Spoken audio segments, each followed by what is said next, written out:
Hi everyone, this is Rajesh Singh. Welcome back to the RJS Academy. In the previous lecture of transportation model, we have discussed about initial basic feasible solution by northwest corner method with many practical problems and CMA examinations questions as well. Today we are going to discuss least cost method with balanced and unbalanced problem. Okay, let's start. तो आइए हम देखते हैं कि transportation model में हम पढ़ते क्या हैं। जैसा कि आप जानते हैं कि किसी भी बिजनेस में गुड्स को एक जगह से दूसरी जगह को ट्रांसपोर्ट करने में बहुत ही ह्यूज अमाउंट में ट्रांसपोर्टेशन कॉस्ट अकर होता है। इस पूरे ट्रांसपोर्टेशन मॉडल का एक ही ऑब्जेक्टिव है ट्रांसपोर्टेशन कॉस्ट को मिनिमाइज़ करना। ओके, बाकी अगर आप फर्स्ट टाइम ये वीडियो देख रहे हैं तो आप मेरी पहली क्लास 5 मिनट ज़रूर देख लें। उसमें मैंने बहुत ही अच्छे से डेफिनेशन को एक्सप्लेन करा है, कॉन्सेप्ट आपका बिल्ड कराया है, सिखाया है। ओके, इस पूरे चैप्टर में जो हमें आंसर करने होते हैं बेसिकली वो दो स्टेप में करने होते हैं। पहला स्टेप जो हमारा होता है वो हमें सिर्फ और सिर्फ इनिशियल बेसिक फिजिबल सॉल्यूशन बताना होता है और दूसरे स्टेप में उसकी ऑप्टिमिलिटी टेस्ट करी जाती है कि वो जो हम इससे आंसर हमारा आया वो सही है, एक्यूरेट है कि नहीं है। ओके, अच्छा, एग्ज़ाम पॉइंट ऑफ व्यू से सिर्फ और सिर्फ जहाँ तक मुझे पता है या फिर होता ही है, इनिशियल बेसिक फिजिबल सॉल्यूशन ही इंपॉर्टेंट है, क्योंकि जब आप ऑप्टिमिलिटी टेस्ट करते हैं तो आपको बार बार करने होते हैं, मतलब प्रोसेसिंग हो जाता है और एग्ज़ाम्स में आपके पास इतना सफिशिएंट टाइम होता नहीं है। कोई बात नहीं, हम नॉलेज पर्पस के लिए ऑप्टिमिलिटी टेस्ट करना भी सीखेंगे नेक्स्ट क्लास में। ओके, आपको पता है कि इनिशियल बेसिक फिजिबल सॉल्यूशन भी हम 3 अलग अलग मेथड से करते हैं। पहला नॉर्थ वेस्ट कॉर्नर मेथड, दूसरा लीस्ट कॉस्ट मेथड और तीसरा वोगल्स अप्रोक्सीमेशन मेथड। ओके, जो क्वेश्चन करेंगे तो इसमें 2 टाइप्स के हमारे क्वेश्चंस भी होते हैं। पहला बैलेंस्ड और दूसरा अनबैलेंस्ड। जी, बैलेंस्ड का क्या मतलब हुआ? मतलब कि यहाँ पे सप्लाई एंड डिमांड इक्वल होनी चाहिए। जैसे कैसे? सपोज आप ऐसे एग्जांपल से समझें कि कोई वेयर हाउस है और इसकी कैपेसिटी, जो सप्लाइंग कैपेसिटी है वो 100 यूनिट की है और सेल्स आउटलेट की जो डिमांड है वो भी 100 यूनिट की ही है। ठीक है, तो फिर क्या हो जाएगा? सप्लाई भी 100, डिमांड भी 100, ये बैलेंस्ड प्रॉब्लम कहलाएगा। और अनबैलेंस्ड क्या होगा कि इसकी सप्लाइंग कैपेसिटी तो 100 है लेकिन इसकी सेल्स आउटलेट की जो डिमांड है वो सिर्फ 90 यूनिट्स की है। इट मीन्स कि 10 यूनिट्स का गैप आ गया। ठीक है, इस ऐसे प्रॉब्लम को हम अनबैलेंस्ड प्रॉब्लम कहते हैं। ठीक है, तो जो ऐसे होता है तो हम क्या करते होंगे? कुछ नहीं, एक डमी रॉ या डमी कॉलम की हम हेल्प लेके क्वेश्चन को फर्दर आंसर करते हैं। आज का जो हमारा मेन कॉन्सेप्ट है लीस्ट कॉस्ट मेथड हमें सीखना है। मैं आज की क्लास में आपको लीस्ट कॉस्ट मेथड कराऊंगा 2-3 बैलेंस्ड प्रॉब्लम और कुछ अनबैलेंस्ड प्रॉब्लम के साथ। ओके, बने रहिए और चलिए हम क्वेश्चंस की तरफ चलते हैं। आइए हम कुछ प्रैक्टिकल प्रॉब्लम्स देखते हैं। ये मेरे पास एक एग्जांपल है। अब सबसे पहले तो इसके स्क्रीनशॉट ले लें। वैसे क्वेश्चन यहीं पे रहेगा लेकिन बार बार आपको देखने में शायद दिक्कत हो। आइए एग्जांपल नंबर 1 इसे रीड करते हैं। आप भी मेरे साथ रीड कीजिए। कह रहा है कि Nitco tiles limited has 3 manufacturing plants and 4 sales outlets. Data of daily demand and various sales outlets and supply from various plants along with transportation cost per unit between plants and sales outlets are given in the following table. Determine the initial basic feasible solution by तीनों method. अच्छा, north west हम previous class में कर चुके हैं। आज का सिर्फ हमारा टारगेट होगा लीस्ट कॉस्ट मेथड से आंसर करना। ओके, आपको एक बार मैं 2 सेकंड लेंगे। क्वेश्चन समझते कैसे हैं पहले आप ये देख लीजिए। यहाँ पे ये क्वेश्चन है, इट मीन्स इसका ऐसे है कि ये कुछ सेल्स आउटलेट्स हैं, मतलब इनकी कुछ डिमांड होगी। डिमांड इनकी कितनी है कि इनको सेल्स आउटलेट 1 की 5 यूनिट की डिमांड है, 2 की 15 यूनिट की डिमांड है और ऐसे ऐसे इनके डिमांड्स गिवन हैं। वहीं पे प्लांट 1 की जो सप्लाइंग कैपेसिटी है वो 15 यूनिट की है और प्लांट 2 की 25 यूनिट की है और वैसे वैसे हमारे पास डेटा गिवन है। आंसर की तरफ बढ़ने से पहले आप सबसे पहले चेक करेंगे कि सप्लाई और डिमांड इक्वल है कि नहीं है। ये इसमें मैंने किया है आप हमेशा चेक करेंगे। अच्छा, डिमांड और सप्लाई इक्वल है तो क्या हुआ, ये बैलेंस्ड प्रॉब्लम है। ठीक है, इसमें हमें कोई भी डमी रो या डमी कॉलम की हेल्प लेने की ज़रूरत नहीं है, हम सीधे अपनी आंसर की तरफ बढ़ सकते हैं। ओके, आइए हम आंसर की तरफ बढ़ते हैं। ओके, सबसे पहले तो हम क्वेश्चन से ही कुछ इन्फॉर्मेशन अपने आंसर में पुट कर लेंगे और फिर कैसे आंसर करते हैं आप देखिएगा। ये हमारे पास सेल्स आउटलेट्स हैं, सेल्स आउटलेट्स कितने हैं, 4 हैं, 1 2 3 एंड 4। और साथ ही हमारे पास प्लांट्स भी हैं। प्लांट्स कितने हैं, 1 2 एंड 3। जो प्लांट की सप्लाई है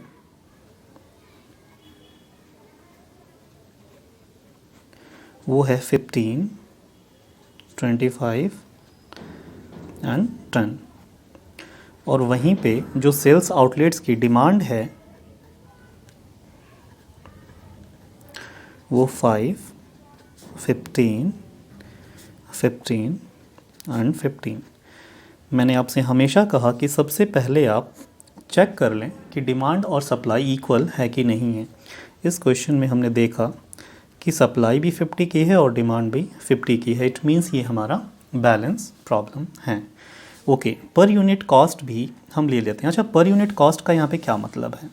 इट मीन्स कि प्लांट 1 से सेल्स आउटलेट 1 तक हम अगर ट्रांसपोर्ट करते हैं तो 1 यूनिट ट्रांसपोर्ट करने में हमारी 10 रुपये की कॉस्ट आएगी।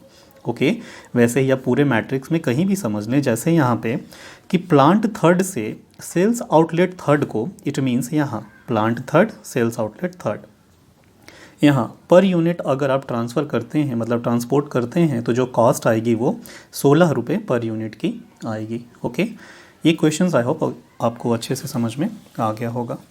हम क्वेश्चन से ही पर यूनिट कॉस्ट को एक बार लिख लेते हैं। अब जब भी लिखें तो एक सेल के अंदर छोटे छोटे ऐसे सेल बना लें पर यूनिट कॉस्ट लिखने के लिए। ठीक है, फर्दर जब आप वॉगल्स करेंगे तो ये काफ़ी हेल्पफुल रहता है, मिक्स होने के चांसेस कम हो जाते हैं। ओके, बस 2 सेकेंड लगते हैं। पर यूनिट कॉस्ट हमारी कितनी है यहाँ पे, 10 2 20 एंड 11। ओके, यहाँ पे कितना है, 12 7 9 एंड 20, ये 9 है। Okay, 4 14 16 and 18। ओके, ये तो हमने अब तक कुछ नहीं किया, क्वेश्चन से ही कुछ इन्फॉर्मेशन ले लिए। ओके, अब देखते हैं कि हम कैसे करते हैं लीस्ट कॉस्ट मेथड को आंसर। आइए, इस पूरे टेबल में ये जितने भी पर यूनिट कॉस्ट हैं, अब देखेंगे कि इसमें सबसे लीस्ट कॉस्ट कौन सी है। मींस अगर कोई भी प्लांट किसी भी सेल्स आउटलेट को गुड्स ट्रांसपोर्ट करता है तो सबसे मिनिमम कॉस्ट कहाँ की आएगी। ओके, आप इस पूरे टेबल में देखिए, मुझे सबसे कम ये दिखाई दे रहा है 2 रुपये। इट मीन्स कि अगर मैं प्लांट 1 से सेल्स आउटलेट 2 को गुड्स ट्रांसपोर्ट करता हूँ तो मेरी सबसे जो मिनिमम कॉस्ट है वो यही दिख रही है, पर यूनिट 2 रुपये की कॉस्ट आएगी। अब सबसे पहले यहाँ अलॉट कर देंगे। अलॉट करना मतलब आप फर्स्ट ऑफ ऑल इसी को भेजेंगे। ओके, अच्छा देखते हैं, ये सेल्स आउटलेट 2 की जो डिमांड है वो 15 यूनिट की है और सप्लाई भी प्लांट 1 की 15 यूनिट की ही है। कोई बात नहीं, इत्तेफाक से ऐसे है तो कोई बात नहीं। हाँ, आप क्या करेंगे, यहाँ पे 15 यूनिट अलॉट कर देंगे। जैसे ही आपने 15 यूनिट यहाँ को सेंड कर दिया, इट मीन्स कि अब प्लांट 1 की सप्लाइंग कैपेसिटी 0 हो गई। अब ये किसी को भी सप्लाई नहीं कर पाएगा।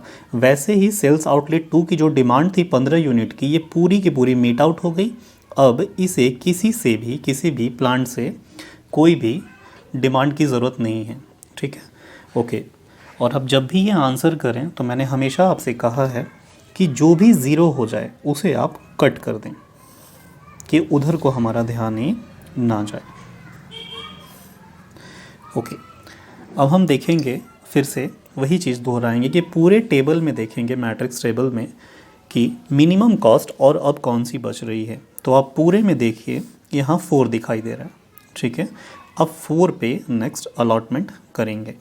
यहाँ हमने देखा कि डिमांड है 4 यूनिट की और सप्लाई है 10 यूनिट की। जो भी लीस्ट होगा उतना आप अलॉट करेंगे। लीस्ट यहाँ पे 5 हो जाएगा। जैसे ही हमने 5 अलॉट किया, डिमांड 0 हो गई और यहाँ पे इसके पास अभी भी सप्लाइंग कैपेसिटी 5 यूनिट की रह गई।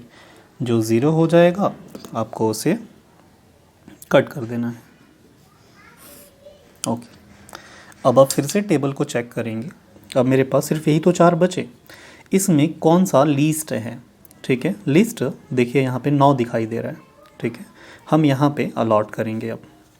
अच्छा, यहाँ की जो डिमांड है वो 15 यूनिट की है और सप्लाई 25 यूनिट की है। अब जो लीस्ट है उतना ही अलॉट करेंगे, मतलब ट्रांसपोर्ट करेंगे। ये हो गई 0 और ये हो गया 10 यूनिट्स रिमेनिंग इसके पास सप्लाई करने को रह गए। जो भी 0 हुआ आप उसे कट करते रहेंगे ताकि आपका ध्यान भटके ना। ओके, अब आप फर्दर देखेंगे, वही मेरे पास बस 2 ही रह गए, 20 एंड 18। इनमें मिनिमम कौन सा है? 18। हम 18 को क्या करेंगे? अलॉट कर देंगे। कितना? इन दोनों में लीस्ट होगा, हम क्या करेंगे, यहाँ पे जो भी लीस्ट होगा उतना हम अलॉट करेंगे। तो 5 यहाँ पे अलॉट कर देंगे। जैसे ही आपने 5 अलॉट किया, ये हो गई 0 और यहाँ पे 10 यूनिट्स रिमेनिंग रह गए। ओके, जो भी 0 हुआ आप उसे कट कर दीजिए। ओके, अब हम लास्ट में देखेंगे कि हमारे पास सिर्फ एक यही रह गया और यहाँ पे 10 यूनिट सप्लाई भी है और 10 यूनिट की डिमांड भी है। कोई बात नहीं, हम 10 यूनिट यहाँ पे अलॉट करेंगे। जैसे ही करेंगे ये हमारा 0 हो जाएगा और ये भी हमारा 0 हो जाएगा। अब हमें कुछ भी करने की ज़रूरत नहीं है, सब हमने कर लिया। तो फिर ट्रांसपोर्टेशन कॉस्ट हम कैसे निकालेंगे? ऐसे निकालेंगे, total transportation cost is equals to total transportation cost is equals to जितने जितने यूनिट्स आपने सेंड करे हैं वहाँ की पर यूनिट सेंड करने की जो भी कॉस्ट होगी आप उसे लिख देंगे। जैसे मैंने वहाँ पे 15 यूनिट भेजे हैं और पर यूनिट कॉस्ट 2 रुपये की है, प्लस मैंने यहाँ 15 यूनिट भेजे हैं और इसकी पर यूनिट जो कॉस्ट है वो 9 रुपये की है, plus 10 into 20 plus 5 into 4 plus 5 into 18। मतलब जहाँ जहाँ आपने अलॉटमेंट करे हैं आप वो पिक कर लेंगे और उसे करने में जो पर यूनिट के ट्रांसपोर्ट करने की जो कॉस्ट आई है उसे मल्टीप्लाई कर देंगे और सबको एक साथ जोड़ लेंगे। जो भी आपका आएगा वो ट्रांसपोर्टेशन कॉस्ट कहलाएगा। तो ये कितना हो गया मेरा? अब आप इसे एक बार टोटल करके बताइए कितना आ रहा है।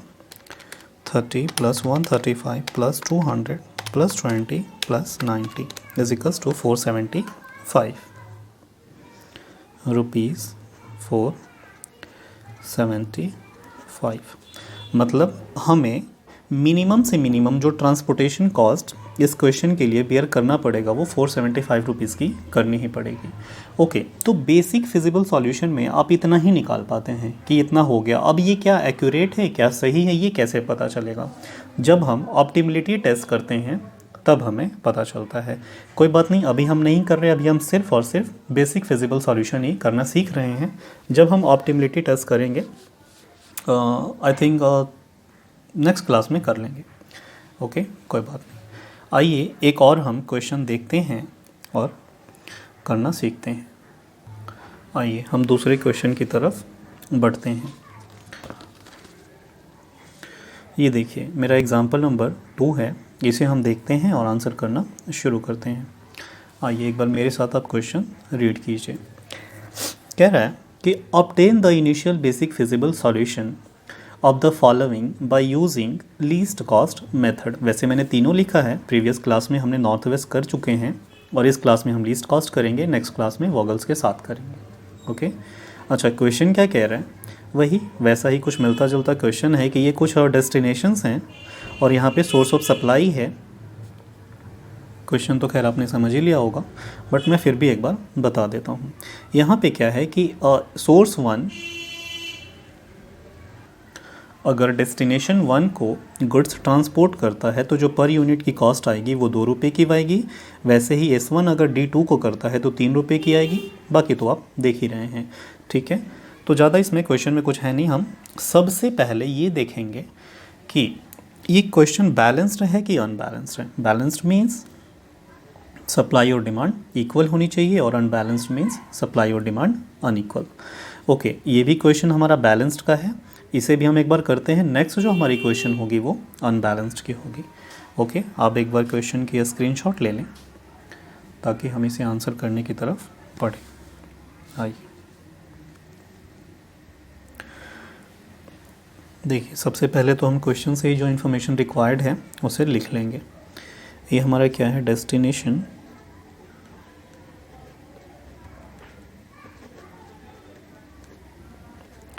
कितने डेस्टिनेशंस हैं, 4। D1, D2, D3 and D4। और सोर्स कितने हैं, सोर्स ऑफ सप्लाई हमारे यहाँ पे S1, S2 and S3। Okay, जो डेस्टिनेशन की डिमांड्स हैं उसे हम यहाँ पे लिख लेंगे। डिमांड हमारी 7, 5, 3 एंड 2। ओके, और जो सोर्स ऑफ सप्लाई हैं उनकी सप्लाइंग कैपेसिटी जो S1 की है वो 6 यूनिट की है, S2 की हमारी 1 यूनिट की है और S3 की मैक्सिमम सप्लाइंग कैपेसिटी 10 यूनिट्स की है। ओके, हम क्वेश्चन से पर यूनिट कॉस्ट भी लिख लेंगे कि एक जगह से दूसरी जगह अगर हम ट्रांसपोर्ट करते हैं तो वहाँ करने में पर यूनिट कॉस्ट कितने की आ रही है। मैंने आपसे कहा है कि आप जब भी क्वेश्चन करें सेल के अंदर छोटे छोटे सेल बना लें ताकि हम पर यूनिट कॉस्ट लिख सकें। यहाँ की कितनी है, 2 रुपये, 3 रुपये, 11 और 7 रुपये। 1, 0, 6 एंड 1, 5, 8, 15 एंड 9। ये हमारी पर यूनिट कॉस्ट है गुड्स को ट्रांसपोर्ट करने में। अब आंसर करने से पहले मैंने बताया ही कि सबसे पहले देखें कि ये क्वेश्चन बैलेंस्ड है कि अनबैलेंस्ड है। ये भी इत्तेफाक से हमारा बैलेंस्ड ही है तो हमें इसमें डमी रो और डमी कॉलम की कोई ज़रूरत नहीं पड़ेगी। कोई नहीं, आइए अब आप मेरे साथ देखेंगे कि इस क्वेश्चन में सबसे लीस्ट कॉस्ट कहाँ है। मींस कि एक जगह से दूसरी जगह अगर हम गुड्स ट्रांसपोर्ट करते हैं तो मिनिमम कॉस्ट कौन सी आएगी, लीस्ट कॉस्ट कम आएगी, कौन सी आएगी, जो सबसे कम होगी। मुझे यहाँ पे 0 दिख रहा है, यहाँ तो कोई कॉस्ट ही नहीं आ रही। मैं सबसे पहले यहीं गुड्स को भेजूँगा, मतलब यहाँ मैंने कितना अलॉट करना है। यहाँ हम देखेंगे तो यहाँ की जो S2 की सप्लाइंग कैपेसिटी है वो 1 यूनिट की है और वहीं डिमांड 2 की जो डिमांड है, मतलब डेस्टिनेशन 2 की जो डिमांड है वो 5 यूनिट की है। जो भी लीस्ट होगा मैं उतना वहाँ पे भेज दूँगा।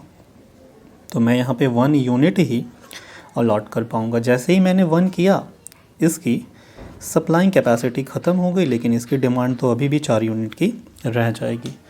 और अब तो आपको पता ही है कि जैसे ही जो 0 होता है उसे आपको कट कर देना है।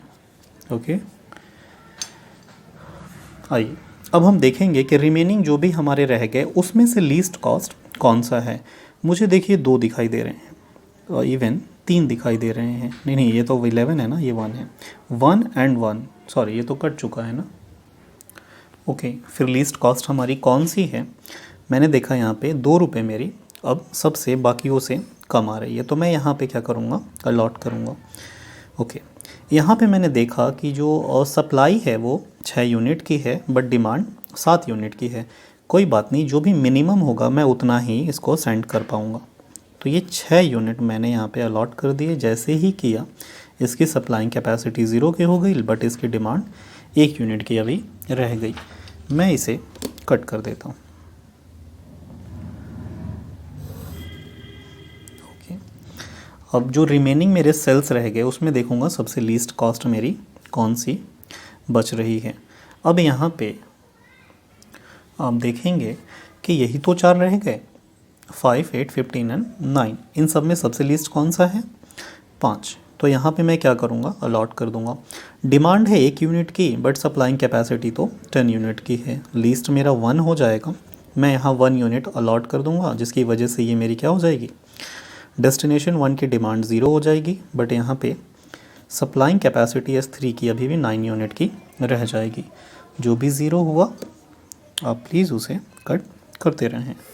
बहुत ही इंटरेस्टिंग चैप्टर है, करना कुछ नहीं है, बस कट करते रहिए। ओके, अब फर्दर मेरे पास 3 रह गए। इसमें से मेरी जो सबसे लीस्ट है वो 8 रह गया। यहाँ मैं देखूँगा कि मेरी जो डिमांड है वो 4 यूनिट की है और सप्लाई तो 9 यूनिट की है, बट मिनिमम मुझे 4 ही यहाँ पे भेजना होगा। 4 मैंने भेजा, डेस्टिनेशन 2 की रिक्वायरमेंट ख़त्म हो गई, ये 0 हो गया, और यहाँ पे फिर भी अभी 5 यूनिट की सप्लाइंग कैपेसिटी बच गई। ये मेरा 0 हुआ, मैं इसे कट कर दूंगा। ओके, अब देखिए, अब मेरे पास 2 रह गया, 15 एंड 9। लिस्ट मेरी 9 है। यहाँ की जो डिमांड है वो 2 यूनिट्स की है, बट सप्लाइंग कैपेसिटी तो 5 यूनिट की है। कोई बात नहीं, लिस्ट मेरा क्या हो जाएगा? 2।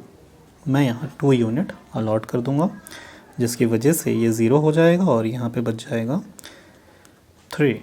जो भी 0 हुआ आप उसे कट करते रहें। ओके, अब आपने देखा कि एक ही तो बच गया, ये सेल। यहाँ पे डिमांड भी 3 यूनिट की है और सप्लाई भी 3 यूनिट की है। ये भी हो गया 0, ये भी हो गया हमारा 0। सारे हमने कर लिए। अब हम निकाल देंगे इसकी ट्रांसपोर्टेशन कॉस्ट। कैसे निकालेंगे? Total transportation cost is equals to 6 unit मैंने यहाँ पे भेजे हैं और पर यूनिट भेजने का जो कॉस्ट आ रहा है वो 2 रुपये का आ रहा है। वैसे ही 1 into 0, 1 into plus 1 into 5 plus 4 into 8 plus 3 into 5, sorry वो 15 है, प्लस 2 इंटू 9। ओके, अब एक बार इसे निकालेंगे तो ये कितना हो जाएगा? 12 plus 0 plus 5 plus 32 plus 45 plus 18। एक बार आप टोटलिंग करके मुझे भी बता दीजिए।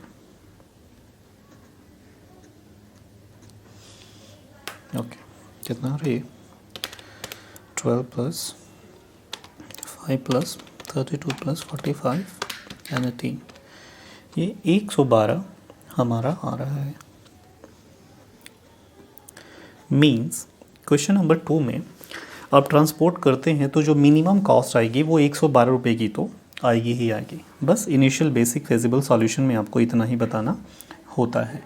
ओके, अब हम एक क्वेश्चन करेंगे, question number 3 means example number 3, जो अनबैलेंस्ड होगा। अनबैलेंस के केस में हम क्या करेंगे? आइए, मेरे पास एक और एग्जांपल है आपके लिए। तो मैंने एग्जांपल पे एग्जांपल्स बनाए हैं, एक बार आप करें, आपको कोई दिक्कत आगे नहीं आने वाली। ओके, ये देखिए, पहले तो हम अनबैलेंस को थोड़ा सा समझते हैं कि ये होता क्या है। ओके, वैसे आप जानते हैं, फिर भी 2 सेकंड तो लगता है। आप एक बार इसे रीड करें। कह रहा है, unbalanced means total supply of source are not equal to total requirement of destination. Okay, ये तो आपको पता ही है। In this case apply dummy row और dummy column to convert it into balanced. बस इतना सा आपको करना है। जैसे ही आपने इतना किया, रिमेनिंग स्टेप्स आपके ऐसे ही हो जाएंगे। ठीक है, हम देखेंगे कि हमें वहाँ पे अब डमी रॉ की ज़रूरत है कि डमी कॉलम की ज़रूरत है।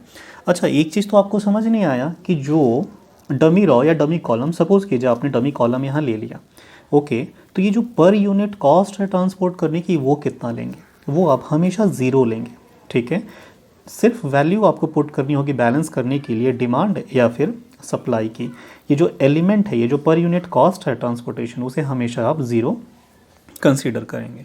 ओके, वही चीज़ लिखा है कि the per unit cost of dummy row और dummy column will be taken as zero. Okay, अब एक बार क्वेश्चन हम देखते हैं, वही है, obtain the initial basic feasible solution of the following by using least cost method. Okay, अब एक बार क्वेश्चन की स्क्रीनशॉट ले लें और इसे हम फर्दर आंसर करना शुरू करते हैं। ओके, आई होप आपने ले लिया होगा। ओके, देखिए इस क्वेश्चन में देखेंगे तो वह भी वैसा ही है कि इसके पास 3 वेयर हाउसेज हैं और फैक्ट्री भी 3 ही हैं। यहाँ कुछ सप्लाई है, यहाँ कुछ डिमांड है। इस बार क्या हुआ कि आप देखेंगे कि जो डिमांड है वो 45 यूनिट्स की है, बट जो सप्लाई है वो 50 यूनिट्स की है। ये तो अनबैलेंस्ड हुआ। इस केस में आपको क्या करना होगा कि इस डिमांड को भी 5 यूनिट से बढ़ाना होगा, तभी तो 50 के इक्वल होगा, मतलब सप्लाई और डिमांड इक्वल होगा। अब आप ऐसा नहीं कर सकते इक्वल करने के लिए कि हम क्या करते हैं, सप्लाई को ही कम कर देते हैं 5 यूनिट से ताकि 45 इक्वल हो जाएगा, ऐसा आप नहीं करेंगे। ठीक है, आप हमेशा बढ़ाएंगे, कम नहीं करेंगे। ओके, तो फिर हमें क्या यहाँ लेने की ज़रूरत होगी? आप अपना कॉमन सेंस लगाइए कि यहाँ डिमांड हमारी क्या है, कम हो रही है, और डिमांड कम हो रही है, डिमांड इधर की तरफ जा रही है, तो आपको यहाँ पे क्या लेना पड़ेगा? कॉलम लेना पड़ेगा। ठीक है, अच्छा, रॉ क्यों नहीं लेना पड़ा? रॉ हम तब लेते ना जब हमारी क्या होती, सप्लाई कम होती। ठीक है, ओके, आप एक बार स्क्रीनशॉट ले लें और हम इसे आंसर करना शुरू करते हैं।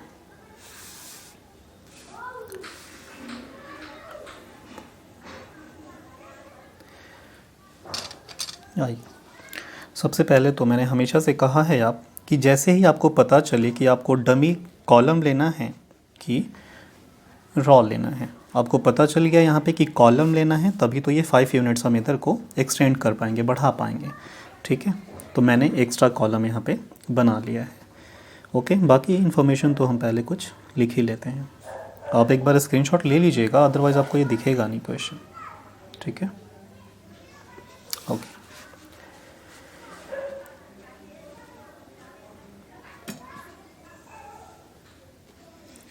हमने लिखा है कुछ वेयर हाउसेज हैं जो कि W1, W2 एंड W3 है, और यहाँ पे मेरी क्या है, फैक्ट्री है जो कि F1, F2 एंड F3 है।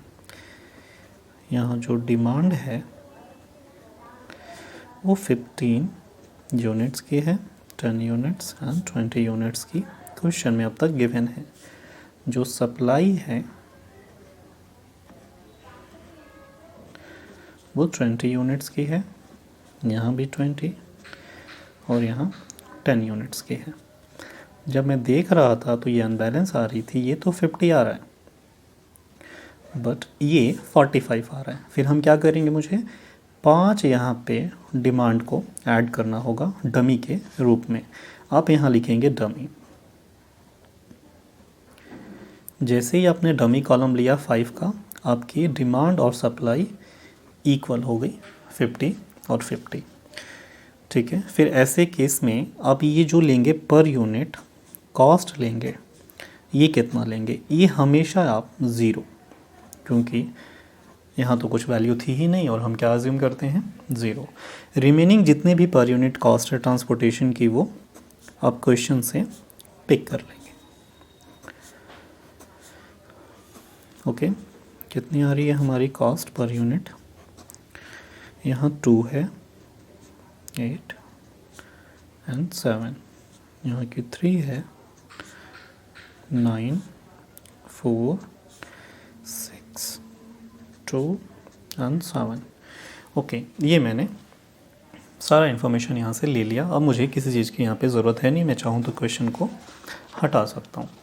ओके, अब देखिए, जैसा कि आप जानते हैं कि आप लीस्ट कॉस्ट फॉलो कर रहे हैं, और लीस्ट कॉस्ट में आपने हमेशा से सीखा कि ये जितने भी आपके पास पर यूनिट कॉस्ट है, मतलब ट्रांसपोर्ट करने की जो कॉस्ट आ रही है पूरे के पूरे मैट्रिक्स में, जो सबसे लीस्ट होगा आप सबसे पहले वहीं पे गुड्स को ट्रांसपोर्ट करेंगे। अब आपके सामने एक समस्या आएगी, भाई मुझे तो ये 3 दिख रहे हैं लिस्ट कॉस्ट, ये तीनों तो ज़ीरो ही हैं, सबसे पहले मैं किसको सेंड करूँ, किसको अलॉट करूँ? ठीक है, कुछ नहीं, आपका मन है, आप चाहें तो यहाँ भी कर सकते हैं, पहले यहाँ भी कर सकते हैं, यहाँ भी कर सकते हैं, ठीक है, कोई रिस्ट्रिक्शन नहीं है। आइए मैं सबसे पहले यहाँ पे अलॉट करता हूँ, वैसे आप कहीं पे भी कर सकते हैं। ओके, मैंने देखा कि फैक्ट्री 1 की जो सप्लाइंग कैपेसिटी है वो 20 यूनिट की है, बट वेयर हाउस ये जो डमी वाला है इसकी 5 ही क्या है, डिमांड है। कोई बात नहीं, 5 यूनिट मैं यहाँ पे अलॉट कर दूँगा, इसकी कैपेसिटी 15 की रह जाएगी, बट इसकी डिमांड तो फुलफ़िल हो गई, ये हो गया 0। और वो जैसे ही 0 होता है, फर्स्ट ऑफ ऑल आप उसे कट कर दें। ओके, अब आप पूरे मैट्रिक्स में देखिए कि सबसे जो लीस्ट कॉस्ट आ रही है वो कौन सी है। देखिए 2 दिख रहे हैं, यहाँ भी 2 है और यहाँ भी 2 है। आप इन दोनों में से कहीं भी कर सकते हैं क्योंकि दोनों तो इक्वल ही हैं। ओके, कोई बात नहीं, मैं यहाँ पे लेता हूँ, आपका जहाँ मन करे यहाँ या यहाँ कहीं भी ले सकते हैं। जब मैंने यहाँ पे देखा तो मेरी डिमांड भी 50 यूनिट की है और सप्लाई भी 50 यूनिट की है, 15। कोई नहीं, आप 15 यूनिट यहाँ पे अलॉट कर देंगे, ये भी हो गई हमारी 0, ये भी हो गई हमारी 0। वाह, इत्तेफाक से दोनों साइड में 0 हो गया। कोई बात नहीं, हम 2 बार काटने का आनंद लेंगे। अच्छा लगता है ना करने में, कुछ नहीं करना, बहुत ही सिंपल है ये चैप्टर। ओके, अब आपने देखा कि आपके पास ये 4 ही रह गए, नहीं हाँ 4 ही रह गए। अब आप देखेंगे कि सबसे लिस्ट कौन सी है, तो मेरे को ये 2 दिख रहा है। मैं यहाँ पे अब नेक्स्ट अलॉटमेंट करूँगा, यहाँ पे डिमांड 10 यूनिट की है और इसकी इत्तेफाक से इस बार भी सप्लाइंग कैपेसिटी भी 10 की ही है। कितना आसान है ये क्वेश्चन। कोई बात नहीं, मैंने यहाँ पे 0 कर दिया, यहाँ भी 0 कर दिया। इस बार भी मैं दोनों को कट कर दूँगा, ये भी 0 मेरी हो गई थी, हाँ ये भी 0 हो गई। अब मैं देखूँगा कि मेरे पास कौन कौन से सेल्स रह गए। एक ये सेल रह गया, एक ये सेल रह गया, 2 ही सेल हैं और पर यूनिट यहाँ की लिस्ट आ रही है जो कि 4 रुपीज़ है। सॉरी, ये तो मेरा वो है ना, डिमांड है। मेरे पास यही वाला सेल रह गया है सिर्फ 4 का, मैं यहीं पे अलॉट करूँगा। कितना, डिमांड भी 20 की है और सप्लाई भी 20 की है। जैसे ही मैं यहाँ 20 यूनिट अलॉट करता हूँ, ये भी मेरी 0 हो जाएगी और ये भी मेरा 0 हो जाएगा। बाकी तो आप जानते ही हैं कैसे निकालते हैं ट्रांसपोर्टेशन कॉस्ट। आप यहाँ निकाल देंगे, total transportation cost is equals to 15 unit allot किया था और पर यूनिट की कॉस्ट आ रही थी सेंड करने की 2 रुपये, plus 5 into 0 plus 20 into 4 plus 10 into 2। बस इतने ही तो थे। 4 ही हमारे यहाँ पे अलॉटमेंट। ओके, आप एक बार इनकी कॉस्ट निकाल दें और मुझे बताएं। ये हो जाएगा मेरा 30 प्लस 0 प्लस 80 प्लस 20। आप एक बार जोड़ दीजिए और कितना आ रहा है मुझे बताइए।